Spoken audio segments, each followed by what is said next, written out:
السلام علیکم اسٹوڈنٹس، ہم سیکنڈ لینگویج اردو پیپر 2 مئی جون 2013 کر رہے ہیں۔ یہ ویڈیو سفر ٹیوب کے تعاون سے بنائی گئی ہے، تو چلیں اسٹارٹ کرتے ہیں۔ پہلا سوال جو ہے 5 نمبر کا ہے۔ نیچے دیے گئے محاوروں سے اردو میں مکمل جملے بنائیں اس طرح کہ ان کے معنی واضح ہو جائیں۔ سیخ پا ہونا، گلزار کے والد گلزار کا خراب رزلٹ دیکھ کر سیخ پا ہو گئے۔ گل چھڑے اڑانا، والد کی وفات کے بعد سے اس کی آوارہ اولاد اپنے باپ کی رقم کے بلبوتے پر گل چھڑے اڑاتی ہے۔ زہر اگلنا، گلشن بات بے بات اپنے رشتہ داروں کے خلاف زہر اگلتی رہتی ہے۔ چار چاند لگنا، فرحت کی خوش اخلاقی اس کی شخصیت کو چار چاند لگاتی ہے۔ بھانڈا پھوڑنا، عبد الرحمن نے دوست کے راز کو راز نہ رکھا اور سب کے سامنے بھانڈا پھوڑ دیا۔ نیچے دیے گئے خط کشیدہ الفاظ کو اس طرح بدلیں کہ جملے کا مفہوم الٹ ہو جائے۔ مثال: کالی ساڑی پر موتیوں کا کام بہت خوشنما لگ رہا ہے، سفید ساڑی پر موتیوں کا کام بہت بدنما لگ رہا ہے۔ برف جم جانے سے سردی بڑھ جاتی ہے، برف پگھل جانے سے سردی کم ہو جاتی ہے۔ تازہ کھانا خوش ذائقہ ہوتا ہے، باسی کھانا بد ذائقہ ہوتا ہے۔ اس کی خوش اخلاقی کی وجہ سے لوگ اس کے گرویدہ ہو جاتے ہیں، اس کی بد اخلاقی کی وجہ سے لوگ اس سے بیزار ہو جاتے ہیں، یا پھر یہ کہ اس کی بد اخلاقی کی وجہ سے لوگ اس سے نالاں رہتے ہیں۔ انسان کی کاہلی اس کی ناکامی کا سبب بن جاتی ہے، انسان کا سگھڑ پن اس کی کامیابی کا سبب بن جاتا ہے، انسان کا چست ہونا اس کی کامیابی کا سبب بن جاتا ہے۔ دونوں میں سے جو درست لگے آپ کو۔ دوست کے غلط کاموں پر اس کی ہمت افزائی کرنا دشمنی کی نشانی ہے، دوست کے اچھے کاموں پر اس کی ہمت افزائی کرنا دوستی کی نشانی ہے۔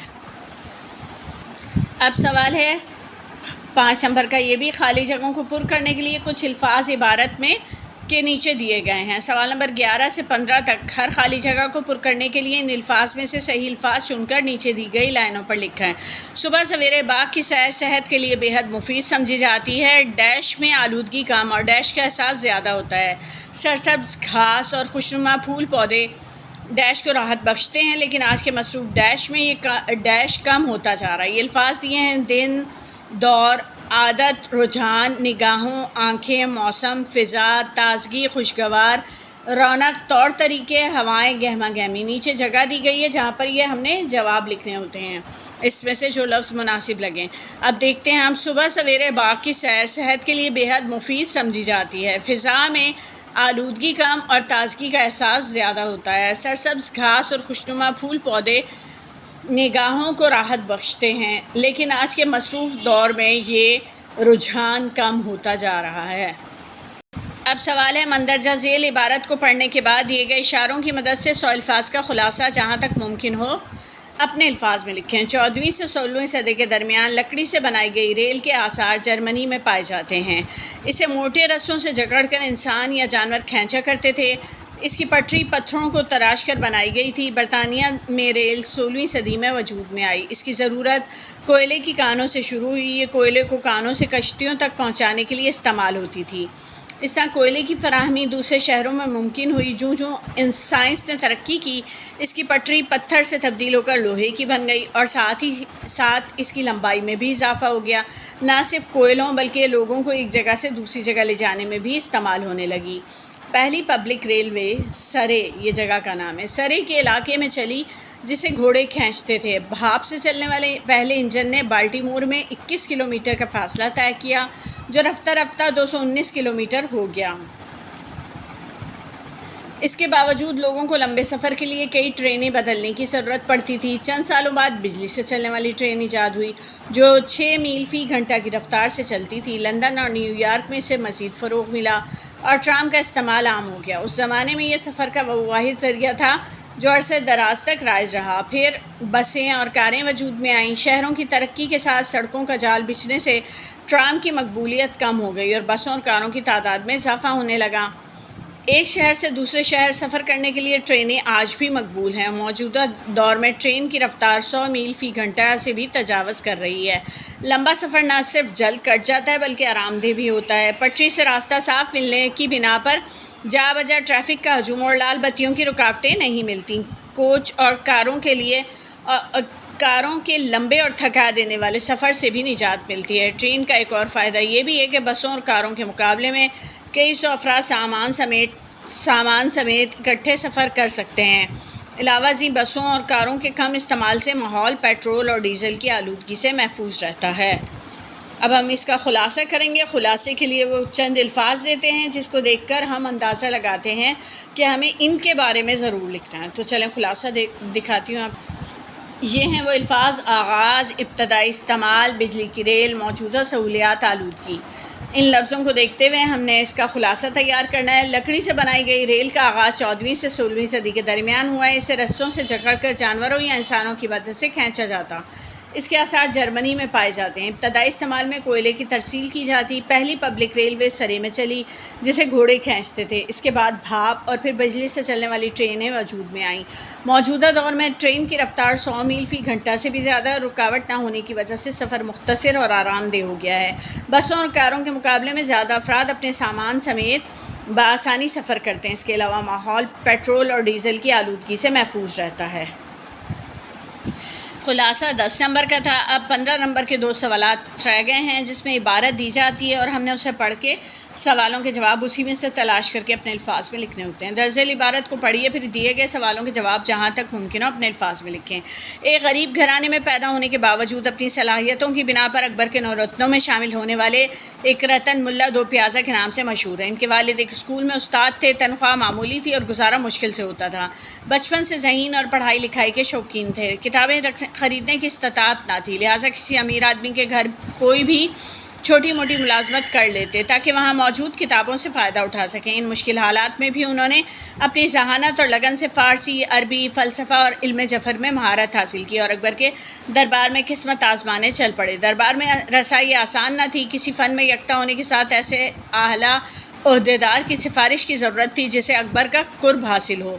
دربار میں تو جگہ نہ ملی، لیکن شاہی مرغی خانے کی نگرانی پر مامور کر دیے گئے۔ اپنے علم اور صلاحیتوں کو دیکھتے ہوئے ایسی معمولی نوکری پر بہت دل برداشتہ ہوئے، لیکن قبول کرنے کے علاوہ کوئی چارہ نہ تھا۔ مرغی خانے کو ایک نئی شکل دینے کے ساتھ انہوں نے گوشت اور پیاز سے بنائی جانے والی ایک ڈش دو پیازا ایجاد کی، جو اتنی مقبول ہوئی کہ ان کا نام ہی ملا دو پیازا پڑ گیا۔ اکبر نے خوش ہو کر انہیں شاہی کتب خانے کا نگراں بنا دیا۔ اس دفعہ بھی ملا دو پیازا نے صبر و شکر سے کام لیا اور محنت و لگن سے کتب خانے کو 4 چاند لگا دیے۔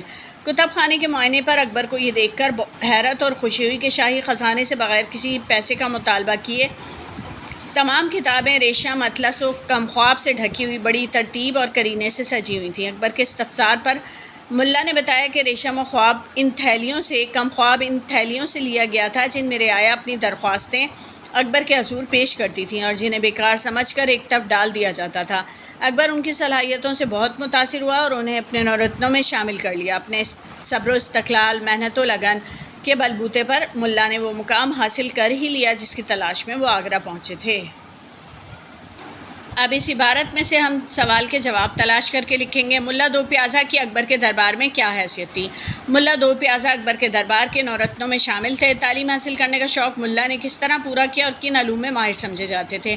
وہ کسی امیر آدمی کے گھر ملازمت کرتے اور وہاں موجود کتابوں سے فائدہ اٹھاتے۔ انہیں فارسی، عربی، فلسفہ اور علم جفر میں مہارت حاصل تھی۔ اکبر کے دربار میں شمولیت کی کیا شرط تھی؟ اکبر کے دربار میں شمولیت کے لیے کسی فن میں یکتا ہونا اور کسی اعلیٰ عہدیدار کی سفارش ہونا ضروری تھا۔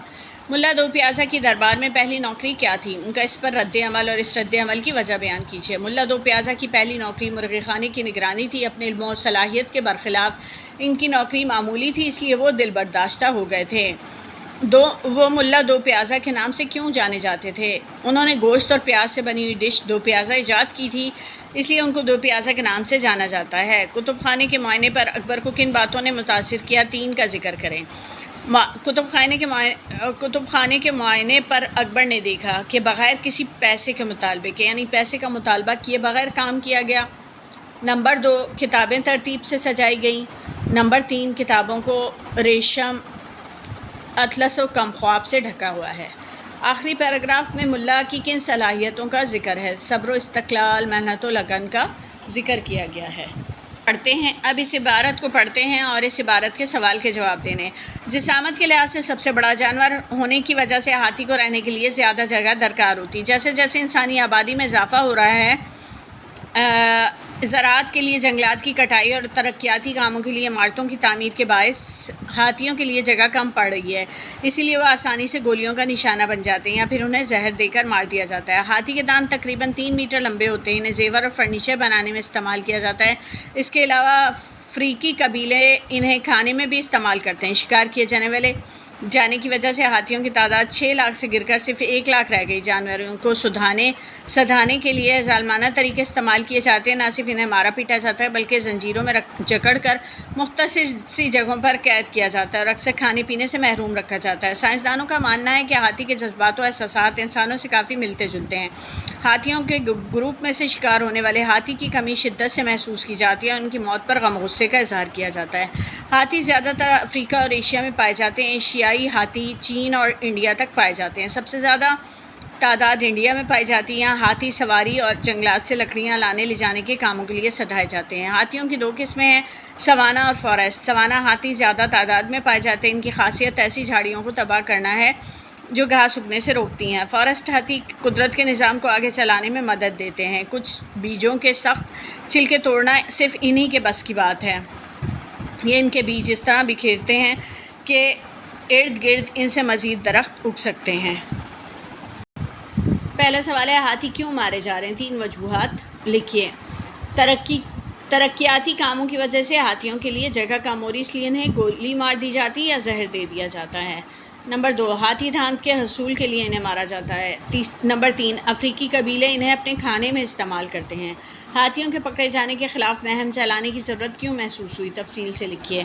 ہاتھیوں کو پکڑ کر چڑیا گھر میں رکھا جاتا ہے یا پھر سرکس کے لیے سدھایا جاتا ہے۔ سدھانے کے لیے انہیں ظالمانہ طریقے سے مارا پیٹا جاتا ہے، زنجیروں سے جکڑ کر مختصر سی جگہوں پر پھوکا قید کیا جاتا ہے، اس لیے ہاتھیوں کے پکڑے جانے کے خلاف مہم کا آغاز ہوا۔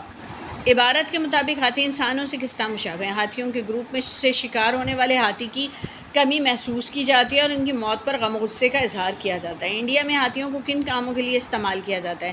انڈیا میں ہاتھی سواری اور جنگلات سے لکڑیاں لانے لے جانے کے کاموں کے لیے سدھائے جاتے ہیں۔ ہاتھیوں کی کون سی اقسام ہیں اور سب سے زیادہ تعداد میں کہاں پائے جاتے ہیں؟ 2 قسمیں، سوانا اور فارسٹ ہیں۔ ہاتھی زیادہ تر افریقہ اور ایشیا میں پائے جاتے ہیں، سب سے زیادہ تعداد انڈیا میں پائی جاتی ہے۔ قدرت کے نظام میں ہاتھی کیا کردار ادا کرتے ہیں؟ فارسٹ ہاتھی بیجوں کے سخت چھلکے توڑتے ہیں، اس طرح ان کے بیج بکھرتے ہیں اور ان سے مزید درخت اگ سکتے ہیں۔ تو یہ بھی 15 نمبر کا تھا سوال۔ اب ہمارا یہ پیپر کمپلیٹ ہوا۔ ملتے ہیں اپنی نیکسٹ ویڈیو میں، جب تک کے لیے اللہ حافظ۔